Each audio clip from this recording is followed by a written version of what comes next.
Trying to find medications or treatments that will work for your long COVID can be a crapshoot. There's no long-term data or information that can prove what you're trying will work. This can make it incredibly difficult to make treatment decisions. You're essentially throwing darts in the dark and hoping that you'll hit a bullseye. I made the decision a long time ago that I wasn't going to do any more treatments. But a few months ago, I went back on that decision and decided I would try one last time. I thought the die-off reaction in my body would be a couple of weeks, but it actually went on for over 5 months. If I had known that, I would have started later and not ruined my summer. But let me start at the beginning. This treatment comes from a research center in South Africa that has pioneered work on microclots. In fact, they were working on microclots even before long COVID came along. With long COVID, we know from their research that we have teeny tiny microclots that are so small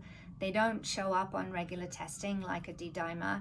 As a result, our blood becomes like sludge, which makes it pump very slowly around the body and therefore not getting the oxygen and all the other things to our organ systems that our body needs, which can cause significant problems for all of those systems. The folks in South Africa have been pioneering a treatment that's called triple therapy and includes one blood thinner, one antiplatelet, and a baby aspirin. The idea that this combination of treatment will bust up the clots and get our blood back to normal again. I came across the possibility of getting this treatment in the US earlier in the year. At that point, I was about 95% recovered, living a pretty good life, doing a lot of things that I love to do again. But that final percent of 5% is, something that we all want to get back. So I thought, much like all of you looking for treatments, it might be a magic bullet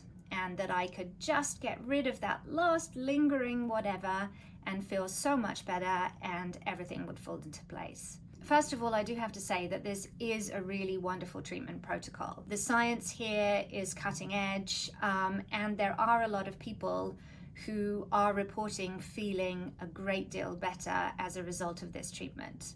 It can be incredibly difficult to find someone in the US to administer it, partly because in order to find out that you have the microclots, you need to do a very specific blood test, which involves putting your blood under a special kind of microscope that is not widely available and is very expensive. I had tried 2 of the medications in the protocol before. In New York, I had tried to get the triple cocktail, but had only been able to find a physician who would prescribe 2 of the 3. And I had been taking those since, I think, April 22. And that did make me feel a lot better.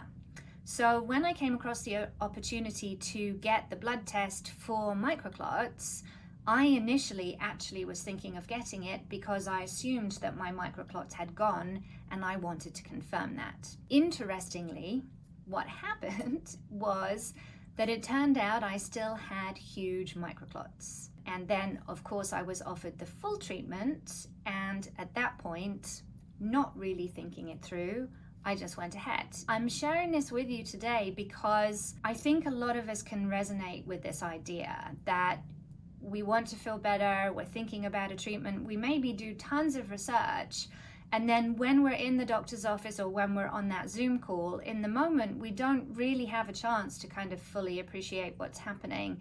And we might say yes to something with a very different rationale or idea than actually what we're consenting to. What happened in this case is that the effects of the treatment shot me back a long way in my recovery. I have had a few months of feeling absolutely awful. I was back to taking 2 hours to get out of bed in the morning.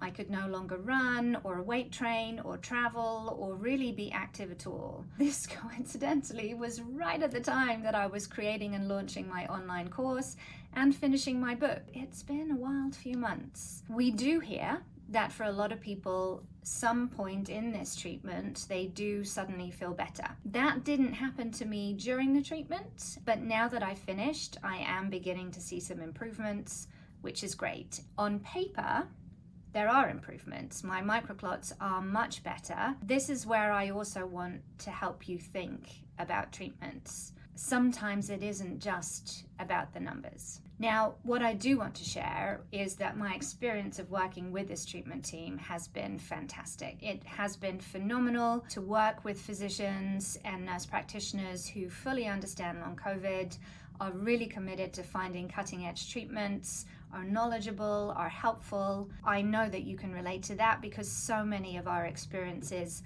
are the opposite of that, and that is really, really tough. The full experience was that this medication did decrease my quality of life. If this is something that you are thinking about doing, to know that what happens as the microclots are breaking up is that all the toxins that were stored in there, which could also be including a little bit of virus, gets released back into your body, and that isn't a 1 or 2 week process to clear. That can go on for a very long time. And this may not even just apply to this specific treatment. I hear so many clients talking about different kinds of detoxes that their doctors have recommended, and the same process applies. They feel like shit for months. And really, given that we felt like shit for a long time, continuing to go through that same process, even for a different reason, can be very hard. It is really easy to get stuck looking at the numbers and lose sight of what your body is telling you. And this is where we come back to the nervous system stuff, because our bodies do know what they need and they will tell us. We want to forget about the numbers and focus on how we feel. What does it matter on a blood test if my number has gone from 14 something to 7 something if I feel like crap? Great. It's possible I'm not at risk for stroke or heart attack in the same way that I would have been before. And sure, okay, that may mean that long-term repercussions of long COVID are going to be less bad than if I hadn't done the treatment. I think most of us really are thinking about, how do I feel now? And going from 95% back to, I want to say 50 or even worse, was a real psychological challenge. And I don't wish that on anybody.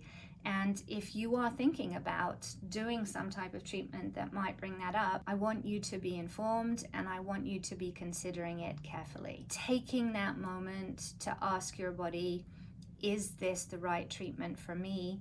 And listen to what it says. If I had asked myself that question, the one that I tell clients to use all the time, I would have said, oh no, wait a second, let me do this in September. I've been looking forward to this summer for a long time. I love the summer. I haven't had one in years. And once again, I didn't get one. And thinking about quality of life is a huge deal. At this point, I think there are a number of wonderful research teams who are doing fabulous work, and we are on the cusp of getting great treatments.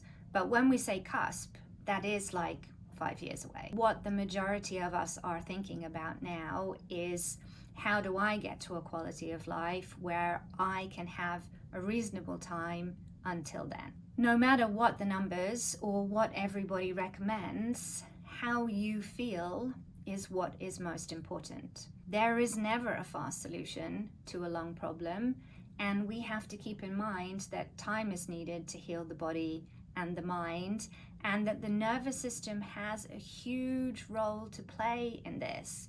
And my nervous system was not happy that I overruled it in lieu of a medication protocol. And I'm going to have to pay that back now in terms of respecting it and putting it first. It is important to be as informed as you possibly can be before starting any kind of treatment. And I know that that's tough because there's limited information out there. Oftentimes when we look at the Facebook groups, you either hear horror stories or amazing miracle improvements. Both of those are true, and they're irrelevant to us. It doesn't matter to me what somebody else's experience was. What is important is, what does my body need now? And asking it, what does it want? If you're interested in learning more about how you can heal in that more holistic nervous system based way, without falling into the trap of looking for a magic bullet treatment, I encourage you to check out the link in the description below. I hope you have a tolerable week, and I'll see you again soon.